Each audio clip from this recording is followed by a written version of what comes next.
Assalamu alaikum and good morning, my dear all friends. I'm Ahmad Rashid Ahmad Zai again with a new English lecture.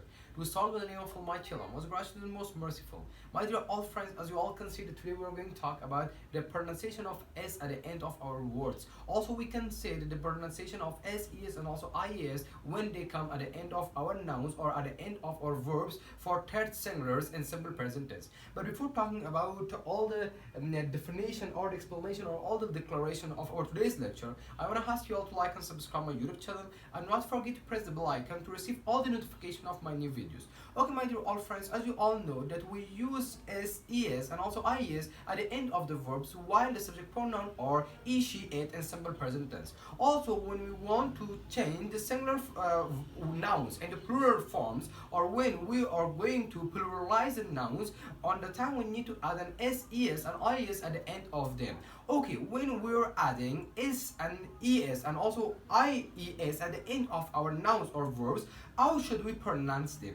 Today we're going to talk about the pronunciation of S at the end of our words or at the end of our verbs or at the end of our nouns. But before talking about how should we pronounce S at the end of our words, there is a note which says that the pronunciation depends to the final consonant sound. It means that when we are pronouncing S as the Z, or S when we are pronouncing S as is, or when we are pronouncing S as is, it means that it depends to the final consonant sound or the sound or the letter which precedes S. Okay, there are three different way of pronunciation of S. The first form that we can pronounce S or is when it comes at the end of our word is as is or as iz. It means we are going to pronounce it as sibilant. What does it mean? It means that when we are pronouncing is, we need to pronounce it as is, and we need to make a buzzing and hissing sound in our vocal cord. For example, there's something that I need to mention. When the verbs or when the nouns are ending with C, S, X, Z, double S, C, H, S, H, and also G, and they have an ES at their end, on the time we need to pronounce ES at the end of them as is, and we need to make a buzzing or hissing sound. For example, races, buses, prices, changes. And in the second rule, it says, or in the second pronunciation, or the second way of pronunciation is, it says that we can pronounce S as the S.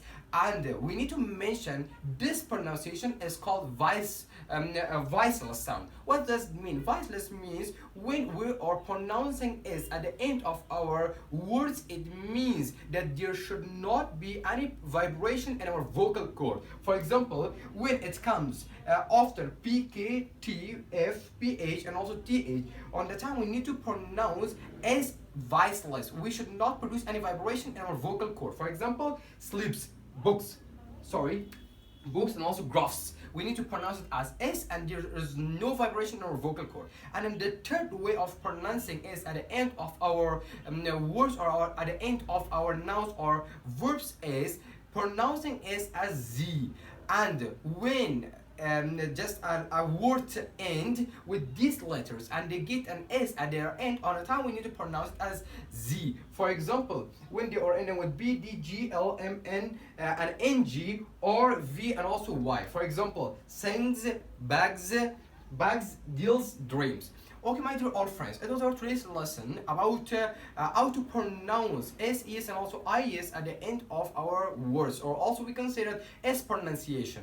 I hope you enjoyed and learned some new things from our today's lecture. In case of any complaints, any question, or any suggestion, you can write it down in my video's comment, and also you can text me in message. Wish you all the best. Take care of yourself. Stay at home. Be safe. Allah Hafiz.